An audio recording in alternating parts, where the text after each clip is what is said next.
સહયોગ પ્રગતિ મંડળ link worker scheme Banaskantha દ્વારા HIV એડ્સ જાગૃતિ માટેનો રથ શુભારંભ કરવામાં આવ્યો. આજ રોજ તારીખ 26/3/2025ના રોજ સહયોગ પ્રગતિ મંડળ લિંક વર્કર સ્કીમ બનાસકાંઠા દ્વારા જિલ્લામાં HIV એડ્સ માટે જનજાગૃતતા રથનું આયોજન કરવામાં આવેલ, જેનું જિલ્લા ટીબી HIV ઓફિસર ડોક્ટર નયન મકવાણા સરના હસ્તે લીલી ઝંડી આપી જનજાગૃતતા રથનો શુભારંભ કરવામાં આવ્યો, જેમાં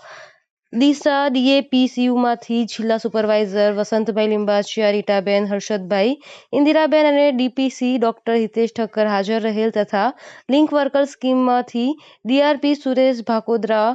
MNE Saloni Vaishnav, ZS Zarinaben, Kiranben, CLW Shaileshbhai, Dineshbhai, Balvantbhai, Hansaben, Lataben અને કૈલાશબેન હાજર રહેલ. આ રથ ક્લસ્ટરના ગામડાઓમાં ઓડિયો ક્લિપ અને IEC દ્વારા લોકોમાં જાગૃતતા લાવવા માટે કામ કરશે.